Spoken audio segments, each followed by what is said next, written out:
Under the heavy glass of an ice storm, Toronto seemed suspended between beauty and danger. Every branch glistened as if carved from crystal. Every streetlight cast halos through the mist. At the Birchmount Transit Depot, the last buses of the night coughed into silence, their engines cooling under the weight of freezing rain. Mechanics shuffled back toward the warmth of the garage, boots crunching on ice. Devon Hall lingered, tugging his parka tighter around his frame, knowing his shift was far from over. He was 38, a single father, and the kind of man who handled the work most people didn't notice until it stopped. Tonight, he was more than a mechanic. The city had called him to run a support truck, one of the heavy rigs, fitted with salt, chains, and hazard lights. The vehicles that crawled out into storms when the rest of Toronto tried to stay inside. Devon didn't complain. Nights were quiet, and quiet gave him space to think. In the stillness, he thought of his daughter Maya. 9 years old, sharp as a spark, she was probably at home bent over her sketchbook. Just before he'd left for work, she had texted him a challenge. "Write me a haiku about the storm, Daddy. Don't forget." He had smiled at the message, knowing she would be asleep before he returned, but he promised himself he would try. He climbed into the cab, turned the key, and the engine roared against the freezing night. The Don Valley Parkway stretched out like a glass river, slick and treacherous. Ice storms in Toronto always turned commutes into wagers, every set of brake lights a gamble. Devon kept his truck steady in the right lane, eyes sweeping the road for trouble. Then he saw it. A black SUV had spun sideways across 2 lanes, its nose buried in the guardrail, hazard lights blinking weakly through the sheets of rain. He eased off the gas, pulled to a stop behind it, and switched on his floodlight. Through the frosted glass, he could see the driver, a woman clinging to the wheel as if it were a lifeline. Her dress shimmered faintly in the glare, a flash of satin out of place in the storm. Her posture was stiff, her face pale with shock.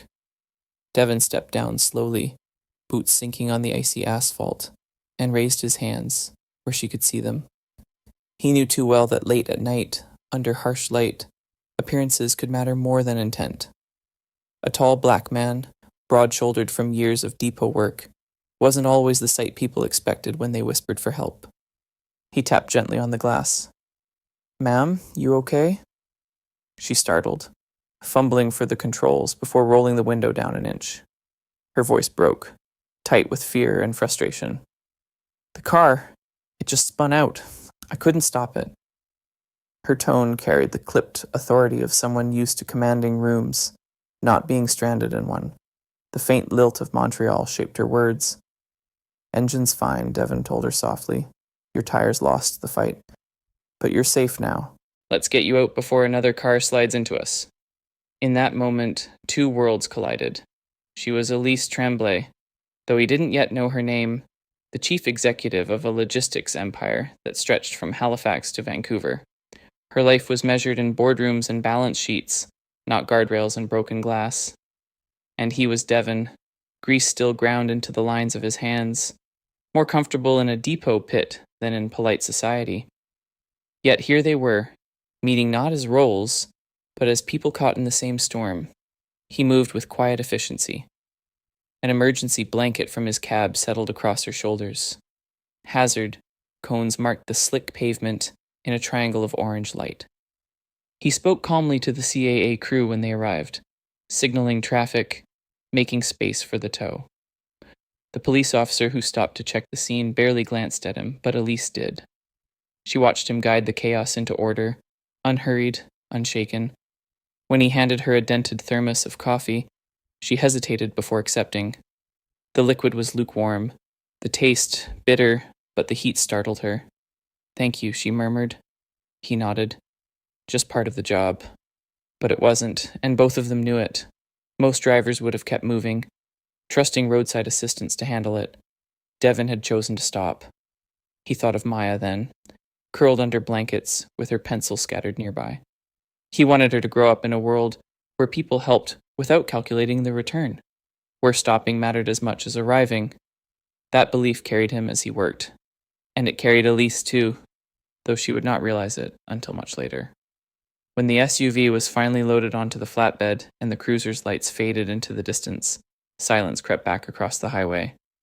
Elise stood still in the thin blanket, the storm rattling around her, and looked once more at the man who had made sure she was safe. He was bent against the wind, his face lit by the red blink of hazard lights. For the first time that night, she saw him not as a service worker, not as another anonymous figure in reflective stripes, but as a human being standing beside her in the storm. She almost asked his name, but he was already climbing into his rig. The engine rumbled, lights dimmed, and with a final nod he pulled back onto the road, swallowed by the blur of ice and night. Toronto kept moving. Executives revised contracts in condos lit by skyline views. Students studied under library fluorescents. Families watched hockey in warm living rooms. The city spun on. Yet on that storm-slicked stretch of highway, 2 lives had brushed together. Later, Elise would replay it in her mind. The calm voice, the patient hands, the way he never asked for anything in return. And later still, she would hold on to a thought clearer than the frost on her windshield, that in this city everyone is busy, but tonight, one man stopped.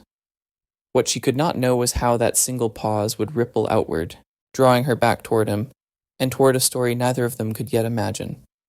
And for those listening now, perhaps you've seen moments like that, when someone against the rush of the world chose to stop. If you have, hold on to it. Share it. Because sometimes a single act of stillness is the beginning of something far greater than we expect. Morning in Scarborough came slow, wrapped in the muffled silence that follows an ice storm. Sheets of frost clung to every balcony railing, and the apartment towers along Lawrence Avenue loomed like gray sentinels under a pale sky. Inside one of those buildings, on the 12th floor, Devon Hall's alarm rattled against the metal frame of a nightstand that had seen better days. He rose carefully, easing himself out of bed so as not to wake Maya. The apartment was small, 2 bedrooms, 1 bathroom, a kitchen that smelled faintly of last night's reheated noodles. Rent consumed most of his paycheck, daycare bills the rest, and whatever scraps remained went toward Maya's art supplies. Still, the place was clean, orderly. Devon made sure of that. In the kitchen, he cracked 2 eggs into a pan and set toast to burnish slowly. By the time the kettle clicked off, Maya shuffled out, hair wild, clutching a notebook. She was still in pajamas, but her eyes were sharp. "Listen, Daddy," she said, flipping to a fresh page. "I wrote one." She cleared her throat. "Snow traps every tree, but the roots wait underneath. Storms don't last forever." Devon smiled. "That's good, kiddo." "It's about you," she added shyly. He ruffled her hair, plating the eggs. These mornings were their sanctuary, simple or repetitive, fragile as the porcelain mugs they drank from. And yet within them was the pulse that carried him through 12-hour shifts and endless overtime. Maya's voice, Maya's laughter, Maya's faith that storms always ended. After breakfast, he packed her backpack, slipping in a granola bar, double-checking her sketchbook. He hustled her down the elevator and across icy pavement to the daycare center, so wedged between a laundromat and a shuttered bakery. He waved goodbye, watched her wave back, then turned toward the bus depot with the practiced rhythm of a man who lived by timetables. The TTC yard was alive with clangs and diesel coughs. Mechanics shouted over the roar of engines. The air reeked of oil, salt, and wet steel. This was Devon's second home, the place where his coveralls soaked up the city's fatigue. He moved through the chaos like a conductor.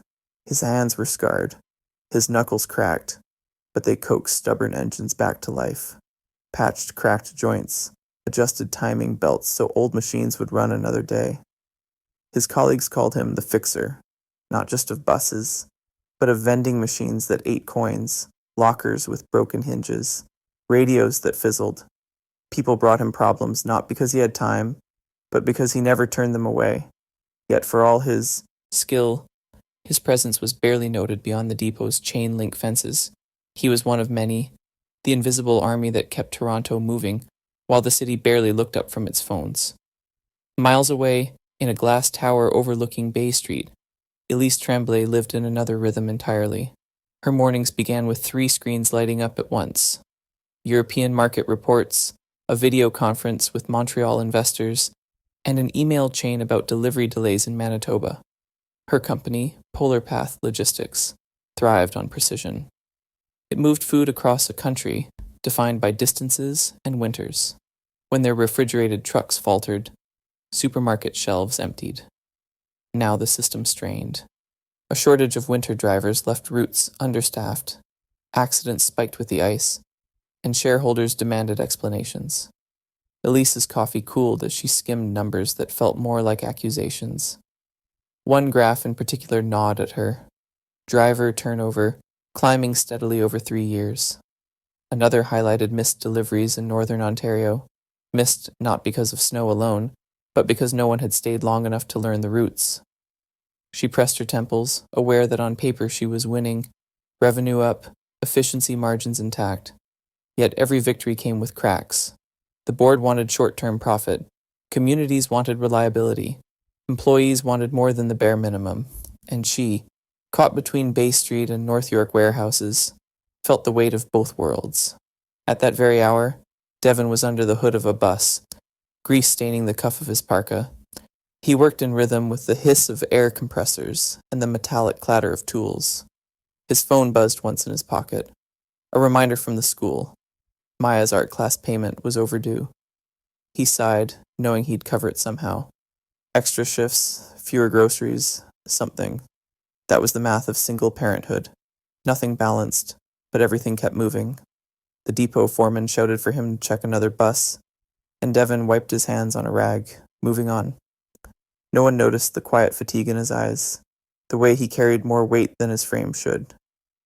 Like the buses themselves, he was expected to keep running, without complaint, without rest. Back downtown, Elise stood before her board of directors. They sat in tailored rows, speaking the language of dividends and margins. She presented logistics reports, deflected questions about recruitment costs, and nodded when one director suggested automating more warehouse tasks. Outwardly calm, she felt the storm brewing beneath the polished wood of the table. She knew too well that every chart of efficiency hid another truth: workers walking away, communities fraying, unseen costs piling like snow. Invisible.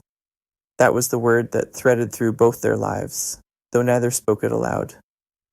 Devon, invisible on the streets he kept moving. Elise, invisible in the loneliness of success, her humanity thinned by layers of strategy. And beyond them both, the countless others: night shift drivers, immigrant laborers, janitors scrubbing offices before dawn, who built the infrastructure of a nation but rarely entered its headlines. That evening, Devon picked up Maya from daycare. She ran into his arms, breath fogging the air, cheeks flushed.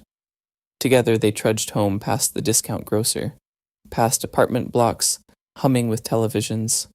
Upstairs, she spread crayons across the table while he reheated leftovers. Outside, Scarborough, lights blinked against the dark, every window a story, every family fighting their own storms. In the city core, Elise sat alone in her penthouse, glass walls framing the CN Tower wreathed in ice.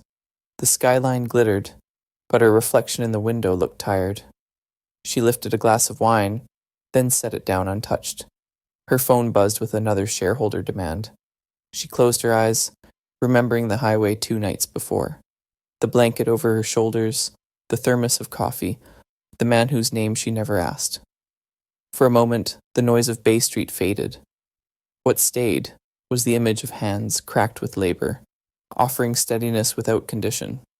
And so, on opposite ends of the city, 2 lives moved in parallel. One rising at dawn to keep machines alive, the other sinking into spreadsheets to satisfy investors.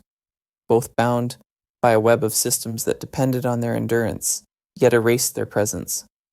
Toronto's strength was built on those unseen hands and unseen hours. The city did not falter because people like Devon kept it running. But in boardrooms like Elise's, those hands were often reduced to statistics on a quarterly slide. The cost of invisibility was everywhere, in weary shoulders, in lost voices, in a society that mistook survival for success. And though neither Devon nor Elise could name it yet, the storm had already begun to weave them together, because invisibility can only stretch so far before someone, somewhere, insists on being seen. The email arrived just after dawn, tucked between overdue bill reminders and a daycare newsletter. Devon glanced at his phone while tightening the last bolt on a stubborn axle. The subject line was precise, almost cold. Invitation from Polar Path Logistics. He frowned. Corporate names rarely entered his world except on delivery schedules and faded decals on trucks. He tapped it open. Mr. Hall, it read, Ms. Tremblay would like to thank you personally for your assistance during the storm. Could you come by our Bay Street offices at your convenience this week? Transportation and time will be covered. Signed by her assistant, crisp and formal. Devon wiped his hands on a rag, leaving smudges on the screen. He muttered under his breath. He didn't have time for suits and thank yous. His daughter's art tuition was still unpaid, his rent due next week. A thank you didn't cover either. He slipped the phone back into his pocket and returned to the bus engine. That evening, over reheated pasta, Maya asked why he looked distracted. He showed her the email, half expecting her to laugh at the absurdity. Instead, her eyes lit up. Daddy, you saved her life. Maybe she just wants to say that out loud. He didn't answer. A part of him bristled at the thought of stepping into a world where he would be measured by his clothes, his accent, his posture. Another part wondered if showing up might lead to something more. 2 days later, he found himself on Bay Street, jacket zipped to his chin, feeling the weight of glass towers pressing down. The Polar Path building rose sleek and silver, banners fluttering with the company's logo, a polar bear striding across a blue horizon. He pushed through the revolving doors, suddenly aware of the grease ground into his fingernails. The receptionist guided him to a waiting lounge that smelled faintly of cedar polish. 10 minutes stretched into 20 before Elise appeared, tailored in navy, her hair perfectly pinned. For a moment neither spoke, the memory of hazard lights and blankets hovering between them. Mr. Hall, she said, extending a hand. Her tone was practiced, professional, but her eyes softened. Thank you for coming. He shook her hand, firm but wary. Didn't feel like I had much choice, he replied. Her lips curved slightly, not in offense, but recognition. Fair enough. Still, I meant it. The other night, you reminded me how fragile control really is. She gestured toward a conference room. Come in. Inside, the skyline poured through floor-to-ceiling windows, Lake Ontario shimmering in the distance.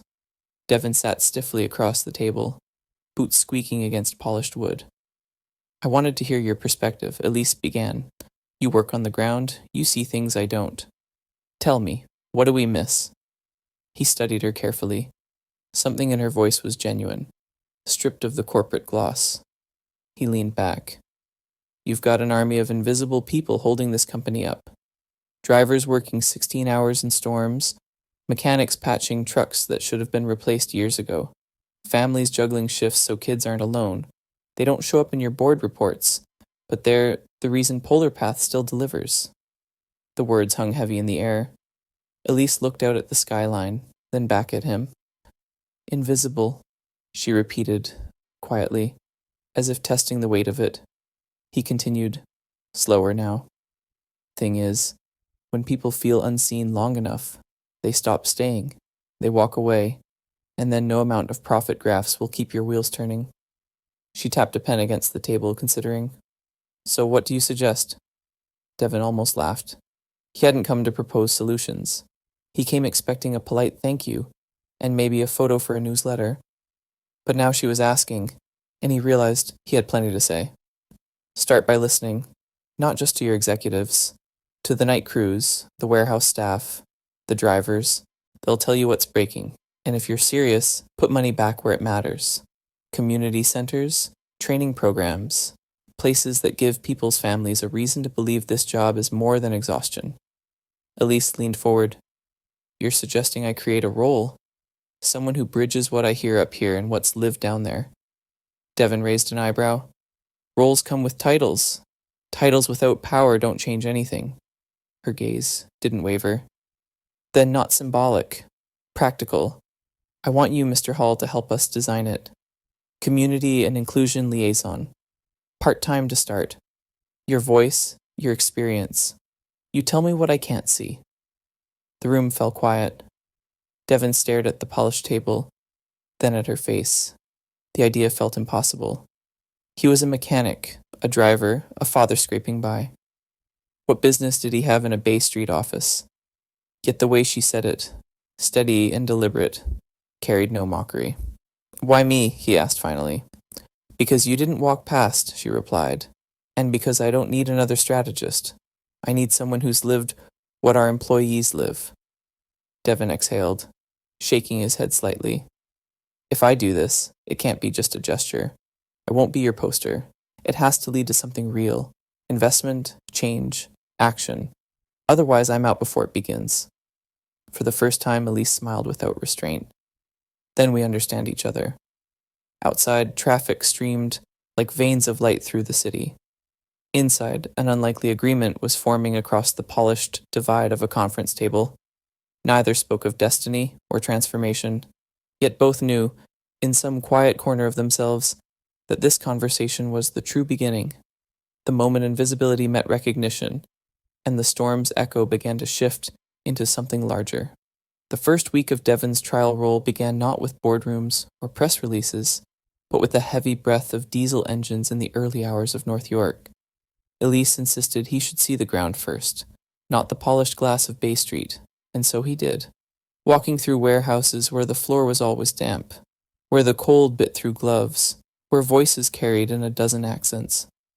At 5 a.m, he stood among a cluster of long-haul drivers sipping burnt coffee from paper cups. Their jackets bore patches from provinces stretched thousands of kilometers apart, but their eyes carried the same fatigue. One driver, a Ghanaian man named Kwame, told him bluntly, "The hours are killers. 16-hour days in winter. My kids know me from FaceTime, not the dinner table." He laughed, but it was the tired kind of laugh. A woman stacking boxes nearby, Anna from Mississauga, added, "We don't even get proper PPE sometimes. Masks run out, gloves rip, and no replacements until next shipment. You think the executives know?" She shook her head. Devon didn't write their words on a clipboard. He carried them in, memory, repeating them to himself as he moved further through the depot. He wanted to listen, not extract. He asked about routes, about how drivers navigated frozen highways with chains rattling under their wheels, about what they wished their managers understood. One man said, "We don't need bonuses, we need schedules that don't break our backs." Another, younger, spoke of nearly skidding off Highway 401 last week because his shift had stretched so long his eyes blurred. Devon nodded, letting silence carry their truths. He thought of Maya, waiting at home with crayons scattered across the table. These workers, too, had Mayas waiting for them, yet the system they served rarely acknowledged those invisible families. By midweek, he found himself paired with Gavin Lee, a young logistics analyst in wire-rimmed glasses whose office cubicle overflowed with spreadsheets. Gavin was polite, reserved, and slightly skeptical of this new liaison experiment. But when Devon leaned over his shoulder and asked to see real numbers, not the sanitized versions, Gavin's curiosity sharpened. Together, they pulled data from the company servers. Pages of overtime records, scrolled endlessly, red flags blinking where shifts exceeded safety thresholds. Accident reports piled up, minor collisions, jackknifed trailers, injuries from icy docks. "See here?" Gavin pointed to a cluster of dots glowing on the screen. "These are all minor accidents in just the past 2 winters. It forms a kind of heat map. Look, North York, Mississauga, the 401 corridor. They're blind spots management doesn't see because the numbers are buried under quarterly summaries." Devon leaned closer. "That's what I mean. People are telling you what's breaking, but no one listens long enough to map it out. If this is what shows up on paper, imagine what doesn't." For hours, the two men sifted through data, layering stories onto numbers. Devon translated charts into human lives. A dot on a map was Kwame missing another family dinner. A red flag in a column was Anna's ripped gloves. Gavin's respect grew with each explanation. You see things differently, he admitted. I live it, Devon replied. By Friday, Devon asked Elise for a meeting. In the small conference room, sunlight slanted across the table. Gavin wheeled in a screen with the heat map glowing. Devon began, voice steady but edged with conviction. Here's what your company doesn't see. You've got invisible people carrying impossible weight. If you want to keep them, it's not just about wages. It's about community, stability, families that can breathe. He took a breath, then laid out his proposal. Scarborough has a place, Birchwood Arts and Learning Center. Right now it's crumbling, but it could be a hub. Offer ESL classes for new drivers, soft skills training, tutoring for kids, even art and music so children feel supported while their parents work nights. If you ease the pressure at home, you ease the pressure on the road. Stress in the supply chain doesn't start in warehouses. It starts in kitchens and living rooms. The room fell silent. Gavin clicked through slides showing potential cost savings and retention, fewer accidents, improved morale. But the weight of Devon's words lingered longer than the numbers. Elise's eyes narrowed, not with dismissal, but calculation. She knew the value in retention, in brand reputation, in stability. Yet before she could respond, another voice cut in. Colin Mercer, Polar Path's vice president of operations, had slipped into the room midway. He was older, crisp in a tailored suit, and carried the confidence of someone used to ending discussions. This is sentimental, Colin said flatly. Community centers don't deliver ROI. Training programs don't move freight. Our investors expect returns this quarter, not 5 years from now. Devon turned, meeting his gaze. And what happens when your drivers keep quitting? When families collapse under the weight of schedules? What's the ROI on broken people? Colin's jaw tightened. Our job isn't to fix society. Our job is to move goods. Leave social work to charities. Elise looked between them, her silence sharp as glass. Devon felt the old anger rise, the kind born of years spent patching machines while others debated his worth. He wanted to slam his fist against the table. Instead, he steadied himself. You can call it social work, he said, but I call it survival. If Polar Path wants to last longer than a fiscal quarter, you need more than numbers. You need people who believe this company sees them. The tension was thick enough to cut. Gavin shifted uncomfortably, but Elise finally spoke. We'll review the proposal. Pilot Birchwood. Small scale to start. Colin, I want projections on cost savings if retention improves. Devon, Gavin, you'll work together on metrics. Colin exhaled, clearly unhappy. Fine, but don't expect miracles. He left with the echo of his shoes clicking on tile. The room quieted again. Devon stared out the window at the sprawl of the city. For once he felt his words had landed, not as noise, but as something heavier. Elise gathered her notes, glanced at him. You're right about one thing, she said softly. Invisibility costs more than we think. Devon nodded, though he knew this was only the beginning. A pilot was just a sliver, a test. Still, it was a door opening where before there had been only walls. That night back in Scarborough, he tucked Maya into bed. She asked why he looked tired, but different. He smiled faintly, brushing her hair from her forehead. Because today, kiddo, I said something loud enough for someone important to hear. Maya grinned sleepily. Like a haiku? He chuckled. Something like that. And as the city hummed outside their window, Devon realized this trial roll was no longer about him alone.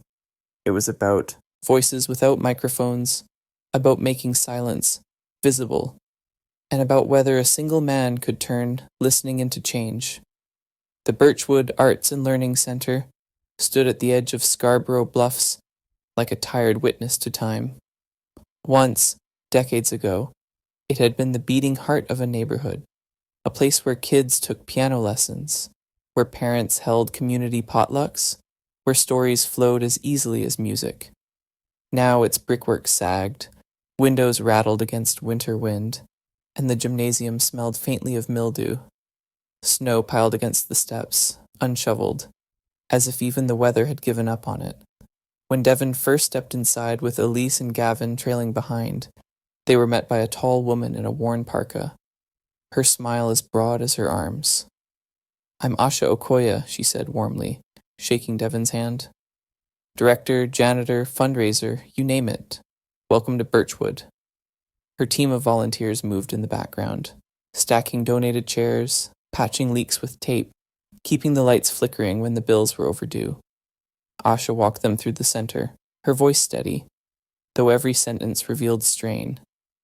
"This wing was an art studio once," she said, pushing open a door to reveal cracked plaster and a floor buckled by water damage. "We had to close it after the furnace failed. And here," she gestured to the multi-purpose hall where heaters hummed weakly, "we run after-school homework programs when we can scrape funds. The kids don't care about peeling paint, but parents notice. It's hard to ask them to trust us when the building itself feels abandoned." Devon saw it all. Walls needing paint, bookshelves half empty, volunteers stretching themselves thin. He thought of the drivers, who had told him about their children left alone in apartments, of Anna's words about broken gloves, and he realized Birchwood was more than a building. It was infrastructure for belonging, a safety net stitched together by willpower, but fraying at every edge. That afternoon, Elise sat across from Asha in the cold office. "What do you need most?" she asked. Asha didn't hesitate. "Not charity, partnership. We need investment steady enough to breathe. Otherwise, every victory is a patch on a sinking roof." The following week, Devon and Elise stood before the city's funding committee, where Priya Sharma, a sharp-eyed policy advisor, flipped through folders with deliberate calm. "You're asking for a municipal match," Priya said. "That requires oversight, compliance reports, and a sustainable plan. Birchwood's history of underfunding makes the city cautious." Devon leaned forward. "Cautious doesn't keep kids safe after school. It doesn't keep parents from working the night shift. We're not asking for handouts. Polar Path is prepared to cover infrastructure, freezers for the food program, refrigeration units for community meals. Birchwood becomes a hub, not a liability." Elise added, her tone precise. "This isn't branding, it's workforce stability. Families supported here are families less likely to break under impossible schedules. It's in everyone's interest, including the city's." Priya studied them, then tapped her pen. "We'll approve a pilot year. Matching funds, provided you show measurable outcomes. Attendance, retention, programming hours. If it succeeds, we'll expand." Devon exhaled slowly. It wasn't a guarantee of permanence, but it was a crack of light. Winter deepened, and Birchwood came alive with the sound of hammers and laughter. Montage unfolded like a film reel. Volunteers painting walls, sunflower yellow while music spilled from an old speaker. Electricians stringing new lights in hallways that had long been dim. Shelves filling with donated books, their spines lined in every color. A delivery truck reversing into the lot, Polar Path's logo stamped on crates of freezers and cold storage units. A group of parents, still in reflective vests from overnight shifts, assembling tables in a multi-purpose room. Children, pressing their palms against frosted windows, watching the transformation with wide eyes. And in the midst of it all, Maya, crouched on the floor with a marker, carefully taping up a handmade poster. The letters leaned unevenly, but the message was bold. "This is for everyone." Devon paused when he saw it, his throat tightening. For everyone. That was the promise, fragile but fierce. By February, the first after-school tutoring program launched. University volunteers helped kids with math, while their parents worked late shifts. In another room, a young music teacher tuned donated guitars, the first notes echoing off freshly painted walls.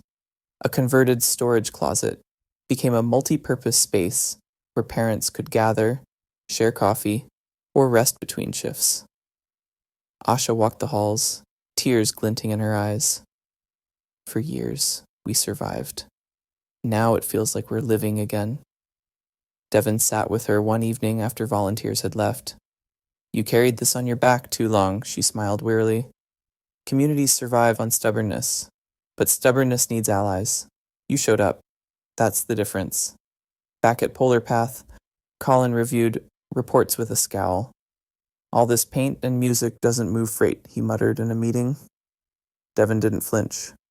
No, it keeps the people who move freight from burning out. Elise added firmly, This isn't charity. It's risk management. Colin shook his head, but said nothing further. He could see the numbers already shifting. Retention ticked upward. Absenteeism dipped. The evidence was quiet, but undeniable. By March, Birchwood held its first community showcase. Parents filled folding chairs. Children recited poems. A local band played in the corner. Devon stood at the back, Maya perched on his shoulders, both of them watching as color and sound filled a place that had once been silent. He thought of Kwame, of Anna, of the drivers who carried the city through storms. Birchwood was for them too, even if they hadn't stepped inside yet. It was a reminder that invisibility could be challenged, that belonging could be built brick by brick, note by note. Outside, snow fell lightly against the bluffs, erasing old footprints, laying the ground fresh. And in the warm hum of Birchwood's halls, Devon realized the project wasn't just about repairs or programs. It was about dignity, carved back into a neighborhood that had waited too long. Sometimes change begins with a speech, sometimes with a vote. But here, it began with hands covered in paint, with laughter ringing through a half-frozen hall, and with a child's poster declaring simply, "This is for everyone." And as you picture that poster taped to the wall, perhaps you'll remember the places in your own city that sit waiting for someone to say out loud that they, too, are for everyone. The first cracks appeared, not in the walls of Birchwood, but in the corridors of Polar Path's headquarters. It began with a leak, an internal email chain passed around late at night, full of sneering remarks. One line stuck out like a knife. A token hire dressed up as innovation. Another, sharper still. Rumor is the CEO's pet project isn't just community work. It's personal. By Monday morning, whispers ran through the office tower. Executives glanced at Devon differently, some with pity, others with suspicion.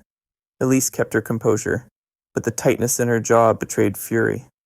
For Devon, it was a familiar weight.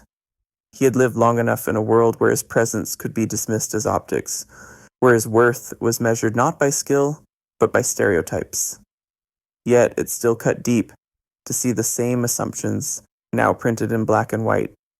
The situation escalated when an anonymous note was slipped under Elise's office door. The words were simple, malicious, conflict of interest, inappropriate relationship, not professional. It was designed to wound both of them, to shake trust, to stir scandal where none existed. Elise read it once, then tore it in half. "Cowards," she muttered, but her voice carried an undertone of unease. Devon only shrugged, though his stomach clenched. "I've been called worse," he said. "What matters is whether we let them own the story." At the weekly operations meeting, tension filled the boardroom. Colin sat with arms folded, eyes gleaming with quiet satisfaction, as if the rumors had vindicated his earlier warnings. Elise opened the agenda, but Devon interrupted before discussion could veer into gossip. "I've heard the talk," he said, his voice steady but carrying the weight of the warehouse floor. "So let me give you numbers instead." He clicked to a slide Gavin had helped prepare. On the screen appeared a chart with the heading, "Return on Belonging." "We've measured 3 things over the past 3 months," Devon continued. "Driver retention, safety incidents, overnight productivity. Retention is up 12%. Minor accidents have dropped by nearly a quarter, and late-night shifts, the ones most prone to burnout, are holding steady. That's not charity. That's performance. That's people staying because they believe someone finally sees them." The room was silent. Colin shifted in his chair, lips tightening. One director cleared her throat. "These are early figures." Devon nodded. "Early, yes, but they're not projections. They're real people choosing to keep working here." Elise leaned forward, her tone sharp enough to slice the quiet. "This is what investment looks like when it's measured in human terms. Ignore it, and we pay the price in turnover, lawsuits, and collapsed morale. Embrace it, and we redefine what stability means. The meeting ended without resolution, but the point had been made. Devon walked out carrying not triumph, but a fragile sense of ground gained, ground that could be swept away with the next headline. And the headlines came. By midweek, a local paper ran a piece titled CSR or PR, Polar Paths, New Experiment Under Scrutiny. The article danced between praise and suspicion, quoting unnamed employees who questioned whether Birchwood was a real investment or a smokescreen.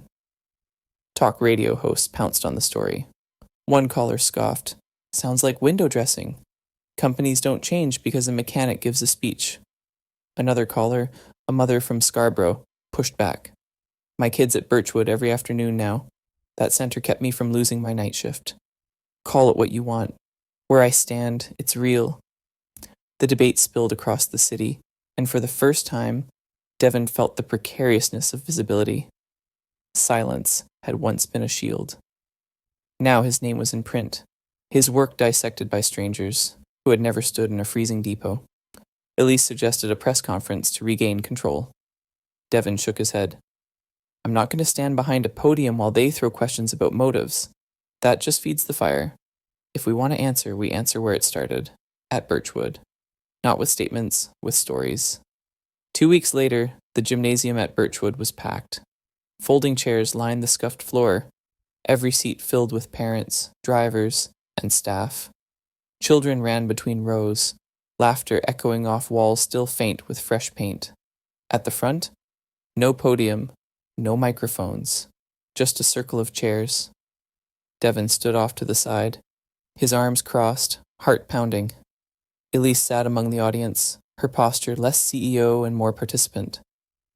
Gavin busied himself with the projector, though no slides were planned. "Thank you for coming," Asha began, her voice firm but warm. "This is not a press event. It's a community conversation. If you've got something to say it." The first to rise was Kwame, the Ghanaian driver. 3 months ago I was ready to quit. My kids barely knew me. Birchwood gave them somewhere to go, gave me breathing space. I'm still driving because of that. A murmur rippled through the crowd. Then Anna spoke. "I used to work nights worrying about my daughter. Now she's here after school, learning guitar. I can work without that knot in my chest. That matters." One by one, voices rose. Parents, drivers, volunteers, each weaving a thread into the tapestry. They spoke of meals distributed, of homework done under bright lights, of the difference between surviving and belonging. Devon listened, chest tight. These weren't statistics now. They were testimonies, living proof against every whisper of token or PR stunt. Elise remained silent, her eyes moving from speaker to speaker. For a woman used to commanding rooms, the act of listening was almost radical. She folded her hands, letting the stories build their own weight. When the circle paused, Devon finally stepped forward. "This is what return on belonging means," he said quietly. "Not slides, not charts. People standing here, telling you why they're still holding on. That's the answer to every headline, every rumor. Look at them. That's your ROI." Applause rose, not thunderous, but steady, like rain beginning on a roof. In that sound, Elise heard something she could not manufacture, a truth unpolished, undeniable. Later that night, as the gym emptied and chairs were stacked, Elise approached Devon. "You were right," she said. "The numbers matter, but tonight, this mattered more." Devon nodded, exhausted yet steadied. "Sometimes you don't fight lies with arguments. You fight them with voices that can't be ignored." Outside, snowflakes drifted down, catching in the glow of streetlights. The storm within Polar Path was far from over, but inside Birchwood, for one night, the noise of doubt had been replaced by the sound of a community refusing to be invisible. Family Day dawned crisp and cold, the kind of February morning in Toronto where the air seemed to glitter with frost. At Birchwood, though, warmth pulsed from every corner. For weeks, volunteers had been preparing for this open house celebration, a day where no door required payment, where every room hummed with activity. By mid-morning, the center overflowed. In the gymnasium, A circle of children drummed on donated djembes, their rhythms clashing and blending until laughter overtook the beats. Down the hall, a youth theater troupe rehearsed a play about a lost polar bear finding home in the city. Their costumes were mismatched, but their voices carried confidence. In the computer lab, volunteers guided parents through resume workshops, their screens glowing with possibilities of new jobs and steadier shifts. Devon moved between rooms like a host, Maya trailing close behind, with her sketchbook under one arm. He paused to adjust a snare drum for a boy too small to reach the stand, then walked to the theater to encourage a shy girl to speak louder. At every turn, Maya tugged at his sleeve. "Show me the stories, Dad," she whispered. By noon, he gathered a group at the front entrance for what he called Scarborough Stories. It wasn't a lecture, but a tour. He pointed to the murals painted on Birchwood's walls. Scenes of migration, families stepping off ships, first jobs in factories, women organizing kitchens into places of worship. Scarborough, he told them, isn't just bricks and streets. It's the footsteps of people who built lives here when nobody rolled out a carpet. Black Canadians in Ontario fought for schools to stay open when doors were slammed shut. Immigrants carried the weight of winters they'd never known and still built something permanent. Every corner here remembers. Every corner teaches us what's possible. Maya piped up, reading aloud, one of her haiku taped to the wall. Snow on old brick walls, voices warm, the coldest nights, we are still alive. The small crowd applauded. Devon's throat tightened, not from pride alone, but from the echo of survival that stitched into every word his daughter read. That afternoon, Elise arrived with her mother, Monique, who had taken the train down from Montreal. Monique Tremblay had once been a teacher, then a principal, and her sharp eyes missed nothing. She walked the halls slowly, absorbing the sounds of children drumming, the sight of parents laughing over forms, the walls now lined with art projects. When Devon approached, she studied him carefully. "You are not just fixing engines anymore," she said, her accent lilting. "You are tending to people. This is harder work." Devon smiled awkwardly, rubbing the grease scar still etched into his knuckles. "Engines don't argue back," he said. "But they don't grow either," Monique replied softly. She looked at Elise with an expression Devon couldn't quite read, half gratitude, half warning. Then she leaned closer to him. "Community needs guardians. Don't forget, they will test you harder than machines ever did." For a man who had grown used to invisibility, being seen so clearly by the mother of a CEO unsettled him. But it also steadied him. Even as Birchwood pulsed with life, storm clouds gathered back at Polar Path. Colin had not been idle. He believed Birchwood drained focus, pulling the company into what he derisively called charity theatrics. When quarterly budgets came up for review, he maneuvered quietly, convincing board allies to retract funding commitments for one of the supply partners that had supported Birchwood's food program. The blow landed without warning. Asha received an email one morning. "Due to budget constraints, Polar Path will be suspending contributions of cold storage equipment and maintenance support, effective immediately." She called Devon in a panic. "We just filled the freezer with food for 2 weeks of programming. Without maintenance, we can't keep up. We'll lose supplies." Devon's hands clenched around his phone. "I'll come over." By the time he arrived, volunteers were already scrambling, moving boxes of frozen goods into temporary coolers. The children's laughter from Family Day seemed like a memory. Asha's voice shook. "We can't let this happen. Parents are counting on us." Later, at Polar Path headquarters, Devon stormed into Elise's office. "They cut us off, Auntie Sir," he said. "Colin's fingerprints are all over it." Elise's face hardened. He waited until after the showcase, when visibility was highest, a surgical strike. She stood, pacing. If Birchwood falters, it proves his point.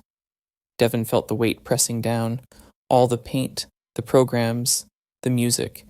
It could unravel in a week if freezers went dark. "We can't let it fail," he said.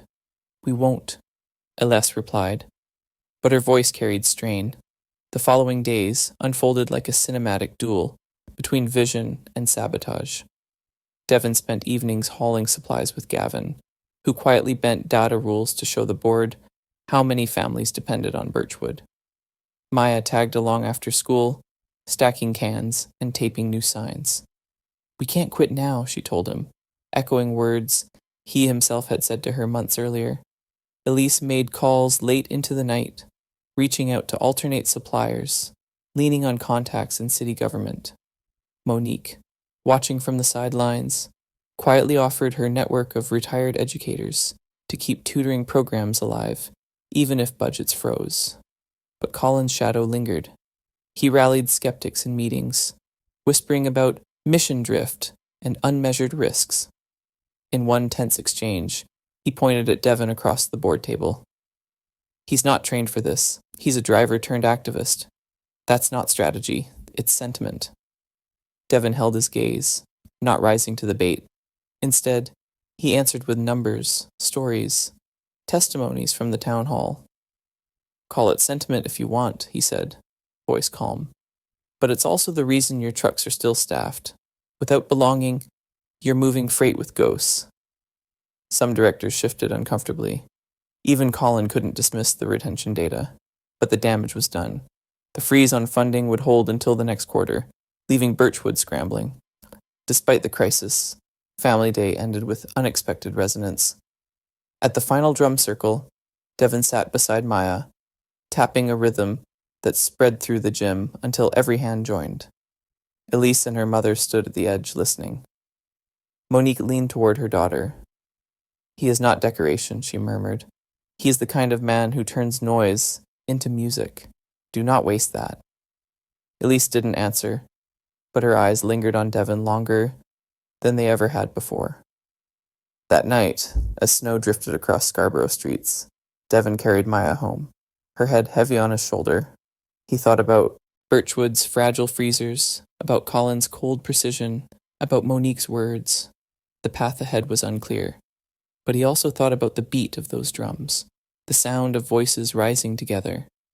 He thought about Family Day, when the center had become not just a building, but a living archive of resilience. And he realized that even if budgets cracked and boardrooms sneered, Birchwood had already crossed a threshold. It was no longer just a pilot project. It was a living legacy, breathing through every child who painted a wall, every parent who typed a resume, every rhythm tapped on a borrowed drum. Devon lay awake that night, staring at the ceiling of his Scarborough apartment. He knew Colin wasn't finished. The fight ahead would be brutal, waged in numbers and whispers. But for the first time, he felt that the community itself stood behind him, not as an idea, but as a force. Some storms are weathered. Some storms are answered. This one, Devon knew, would demand both. The weeks after Family Day brought not celebration but silence, the kind of silence that pressed against walls and seeped into meetings. Birchwood was running out of money.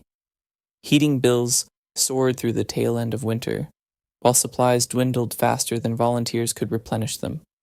Programs were postponed, tutoring sessions cut short, and whispers grew louder. Would the center survive spring? Devon felt the weight most acutely at night. After putting Maya to bed, he sat at the kitchen table. Invoices spread before him. Asha's desperate emails replayed in his mind. "We're short by 4,000 this month. We can't keep the doors open without intervention." Elise had done what she could, stretching Polar Path's thin support, but with Colin still whispering to allies in the background, the company's formal backing remained on ice.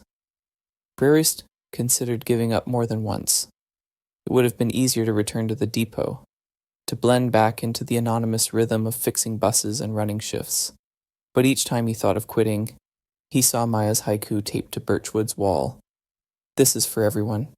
If the system wouldn't fund them, he decided, he would go around the system.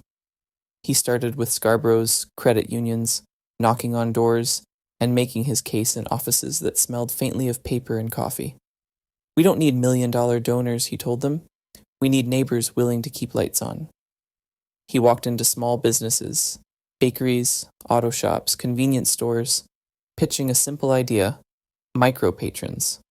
$50 from you, 50 from the shop next door, and suddenly kids have somewhere safe to spend evenings. Artists joined in too. Toronto's art community had always been fertile ground for solidarity. A muralist offered to auction a canvas. A spoken word collective promised a set. A jazz guitarist texted Devon late one night. Say the word, we'll play for free. It wasn't corporate. Philanthropy, not slick or grand. It was survival, stitched by small acts of defiance. The night of the fundraiser arrived under a heavy snow. Wind whipped down Kingston Road, scattering salt and grit, but Birchwood glowed with borrowed light. Volunteers had strung fairy lights along the gym rafters, their glow turning cracked walls into something close to magical. The event unfolded like a living collage. On one side, an acoustic set filled the air with warm chords, the kind that made shoulders relax.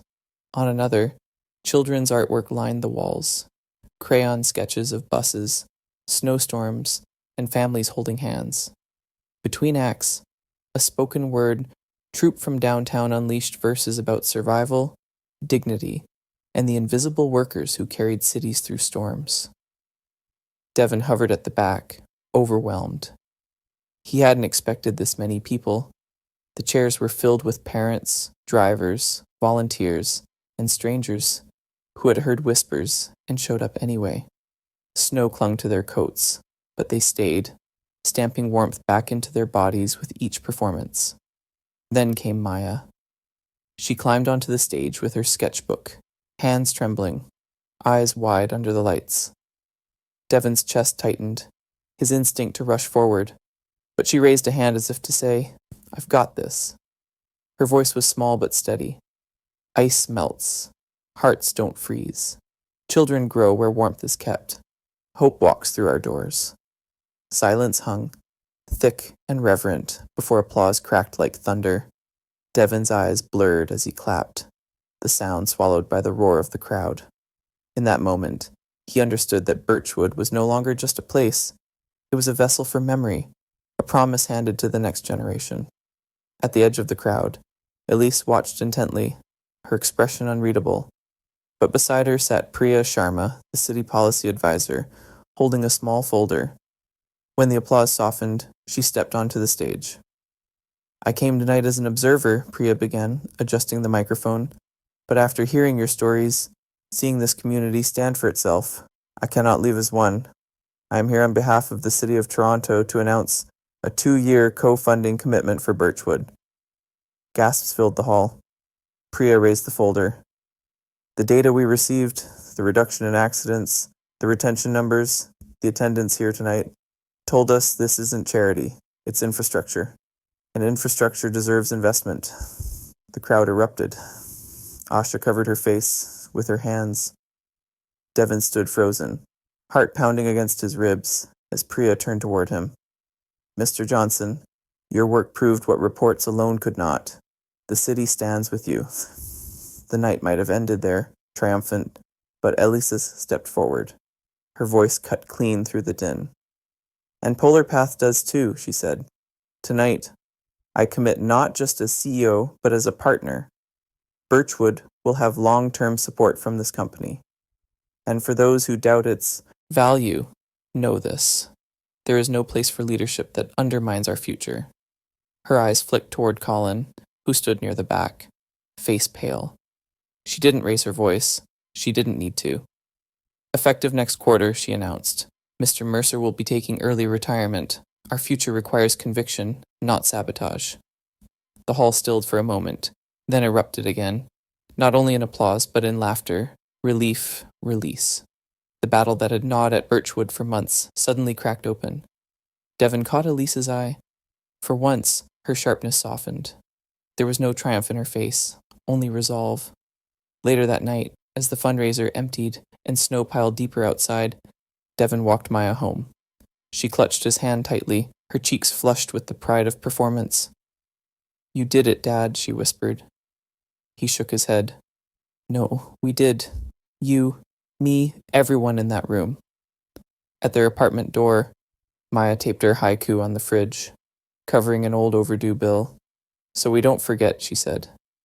Devon kissed her forehead, his heart a strange mix of exhaustion and joy. He looked out the window at the city, still swirling with snow, and thought of how fragile belonging could feel. Yet tonight, it had proven stronger than sabotage.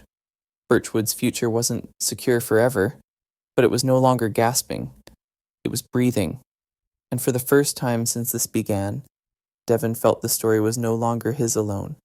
It was theirs.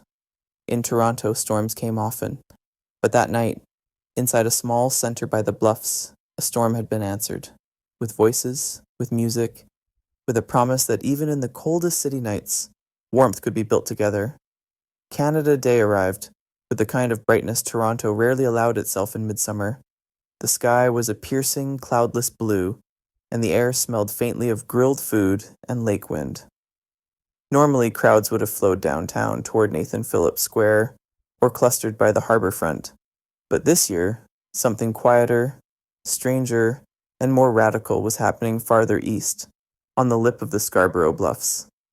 Birchwood, once a decaying community center with broken lights and empty shelves, was set to reopen, not as a patchwork fix, but as something transformed. The months of tension, sabotage, whispered rumors, and fragile victories had all pointed to this day. What had begun as a rescue effort during an ice storm was now a public rebirth tied to the country's national celebration. By 9 a.m, red and white streamers fluttered outside Birchwood's new facade. Volunteers bustled about with clipboards, their breathless urgency softened by pride. Children in paper crowns, shaped like maple leaves, darted across the grass. Local vendors set up food stalls, and the smells mixed. Barbecue jerk chicken, samosas, bannock, and poutine. It wasn't one cuisine or one heritage. It was all of them, woven into a festival the way Canada itself had been. Stitched from fragments, news crews pulled up in vans, their satellite dishes pointed skyward. Radio hosts had teased the story for days. The little center that refused to close will mark Canada Day with an expansion. No one expected thousands, but hundreds had gathered already, neighbors and strangers alike, drawn by whispers of resilience. At the center's doors, a long ribbon stretched taut, bright scarlet against freshly painted bricks. Standing before it were 3 figures: Asha Okoye, the heart and stubborn spirit of Birchwood; Elise Tremblay, Polar Path's CEO, her sharp Bay Street edges softened by weeks of listening instead of commanding; and Devon Johnson, the man who had once been only a driver, now a reluctant but undeniable symbol of belonging. At his side stood Maya, clutching a handmade flag painted with brushstrokes, too uneven for mass production, but too sincere to ignore. The chatter dimmed. Cameras lifted. Asha took the ceremonial scissors, but instead of cutting, she handed them to Devon. "This was never mine alone," she said. Devon hesitated. He looked at Maya, then back at the crowd. "It's not mine either," he replied, his voice carrying more than he expected. "It's ours."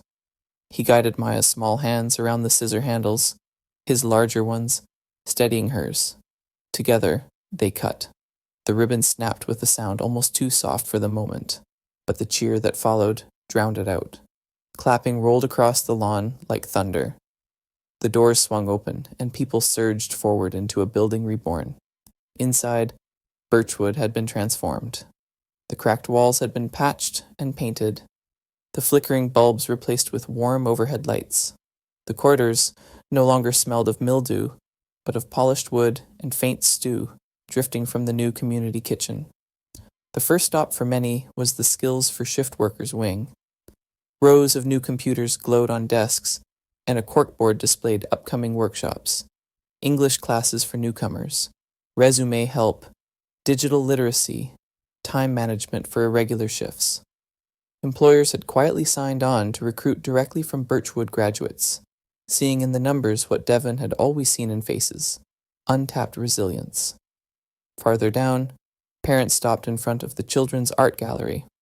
Walls once stained and peeling now carried bold canvases, sunsets over Lake Ontario, buses grinding through ice storms, Portraits of families clasping hands against impossible odds. Some were rough, some radiant, but all burned with life. Maya dragged her father over to a corner where her haiku had been framed in calligraphy. Snow on old brick walls. Voices warm, the coldest nights. We are still alive. Devon felt his throat tighten as he read it again. He knelt, kissing the crown of Maya's head. Your words kept this alive, he whispered. At the far wing, the newest and most surprising addition drew the strongest reaction. A mobile community kitchen gleaming with stainless steel counters and industrial stoves. Volunteers were already ladling out lentil stew, roti, bannock, and rice. For families who worked long shifts and returned too tired to cook, the kitchen meant full plates, dignity, and evenings reclaimed from hunger. Parents stood in line, grateful without words, and finally the gymnasium, once echoing with broken echoes, had been turned into a stage. Folding chairs filled quickly, and Asha tugged Devon forward. You have to speak, she said. He shook his head. Public speaking had never been his gift.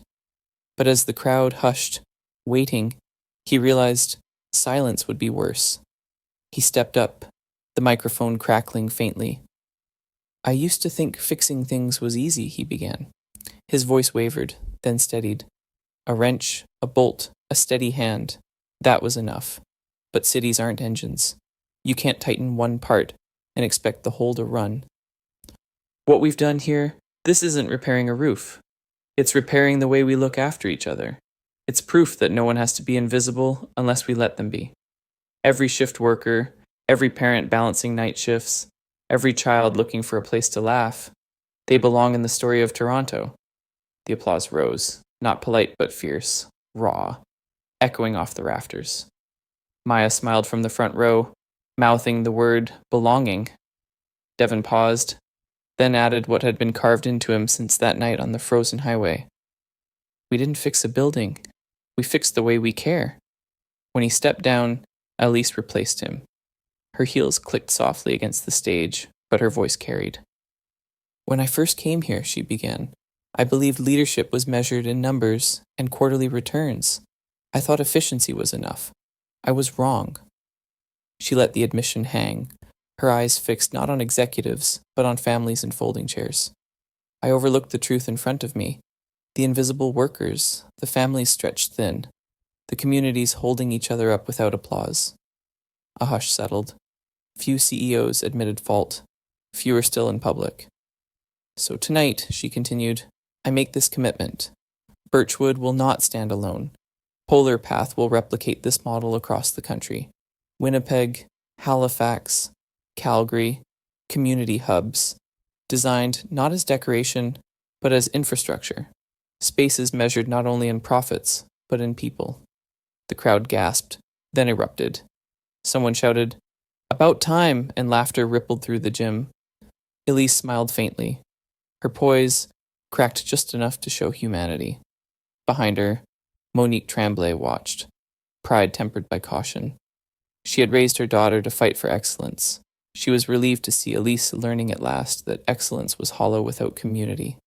The celebration spilled outdoors as the sun dropped low over Lake Ontario. Families spread blankets across the bluffs, waiting for fireworks. Vendors sold sparklers to children who ran through the dusk, their laughter carrying above the waves below. Birchwood glowed in the background, its new light steady against the fading day. Devon sat on the grass, with Maya curled against him. She clutched her paper flag, now crumpled at the edges. Did we really do it, Dad? She whispered. He tightened his arms around her. We did, and it's just the beginning. When the first firework burst, a crimson streak arcing over the lake, the crowd roared. Gold and silver cascaded down, mirrored in the water. Each boom rolled against the cliffs, like drums echoing the heart of the city itself. Then something unexpected happened. From the front of the crowd, a chant began, soft at first, but swelling. Birchwood, Birchwood. Children shouted it, parents joined, elders raised their voices, until it rolled like thunder across the bluffs. Devon closed his eyes, pulling Maya closer, tears pricking hot. It wasn't the grandeur that undid him. It was the ordinariness. A small community center, once cracked and cold, had become the heartbeat of a city on its national day. Fireworks bloomed faster, brighter, painting the night in blossoms of red and gold. Maya tilted her face upward, awestruck, then whispered into his chest, "Happy Canada Day, Dad." He kissed her hair, voice breaking as he answered, "Happy Canada Day, Maya." The show ended with a grand finale, burst layered over bursts, the sky alive with fire. As smoke drifted, applause and cheers filled the gaps. Families began to gather their things, children tugging hands, couples leaning close. But no one left quickly. The night felt too much like a promise, too much like history freshly written. Birchwood, standing tall behind them, was no longer a patch on a map. It was a landmark of spirit, proof that belonging could be built brick by brick, drumbeat by drumbeat, story by story. For Devon, it was more than victory. It was survival turned into legacy. He thought back to the depot nights, to the wrench in his hand, to the night he'd pulled over for a stranger on the DVP. He never could have imagined it would lead here, to fireworks and chants, to his daughter's haiku framed on a wall, to a city chanting the name of a place that almost didn't exist. The journey was not finished. Storms never truly ended. But on Canada Day, with fireworks fading and chants still echoing, Devon felt something he had never dared to claim before. Home, rooted not in walls, but in people. And as the lights dimmed over the bluffs, Toronto seemed to exhale, carrying forward the lesson etched into Birchwood's rebirth. That the true measure of a nation is not its tallest towers, but the warmth it builds for its most unseen hearts. By the time autumn came, Toronto had shed its summer blaze for a softer palette of golds and reds.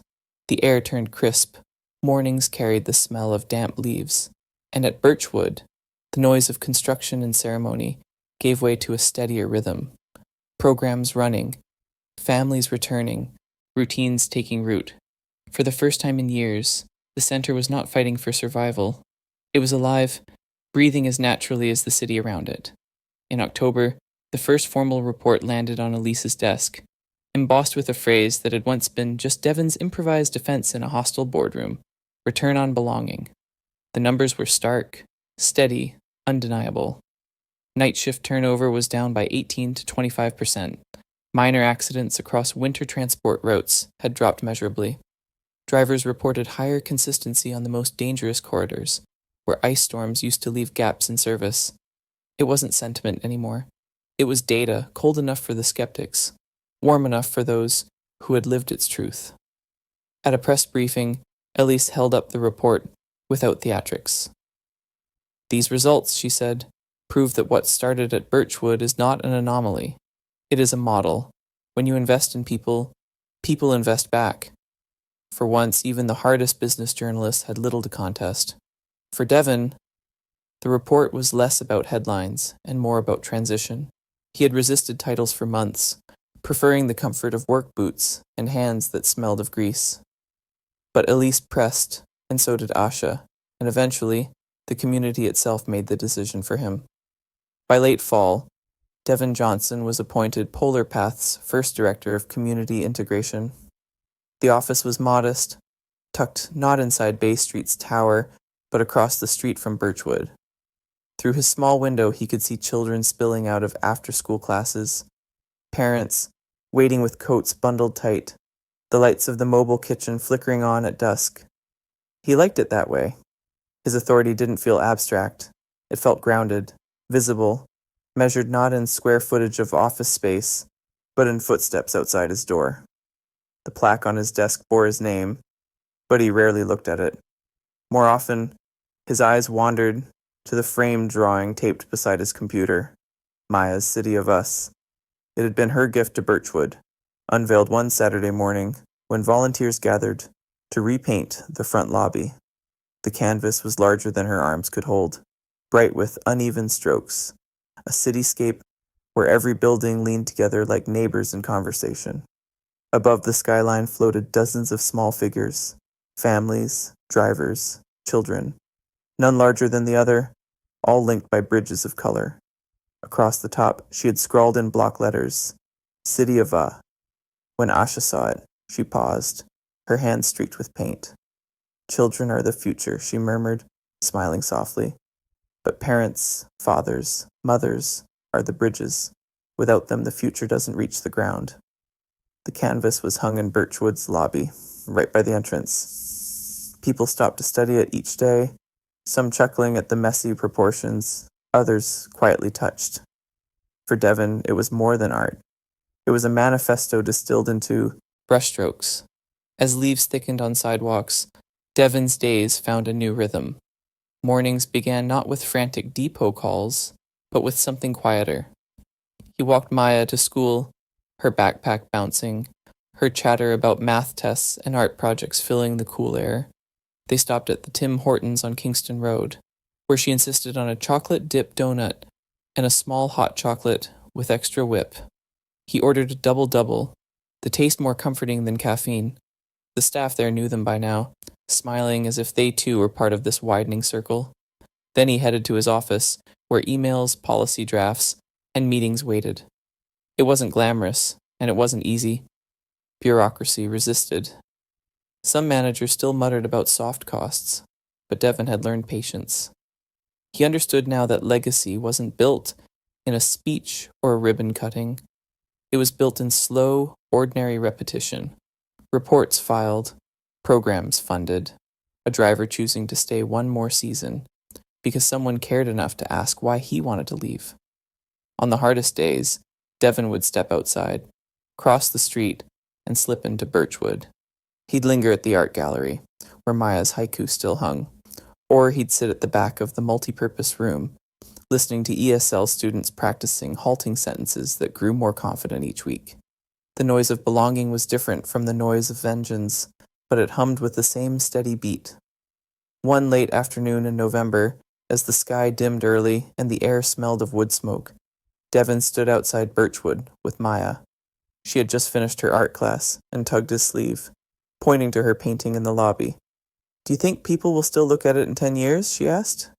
He knelt to meet her eyes. "I think they'll still be building from it in 10 years, she grinned. "Then it worked." He laughed, pulling her into a hug, the crisp leaves crunching underfoot.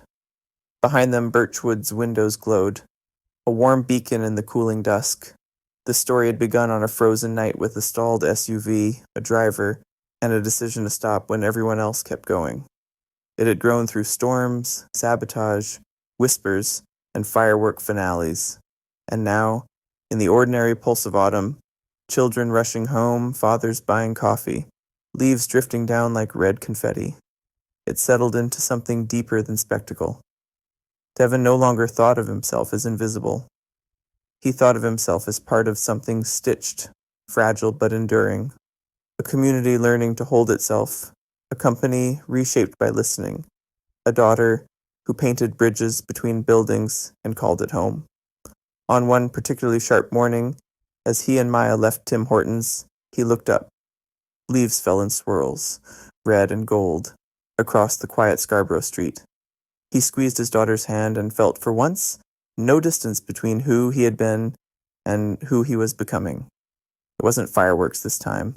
It wasn't chants echoing off cliffs. It was a chocolate-dipped donut, a father walking his child to school, and a city carrying itself in small, steady acts of care. That was the legacy. Not loud, but lasting. Not grand, but rooted. A Canada not just of symbols, but of people falling leaves, warm coffee, voices remembered. And for Devon Johnson, standing there in the crisp morning light, it was enough. It was everything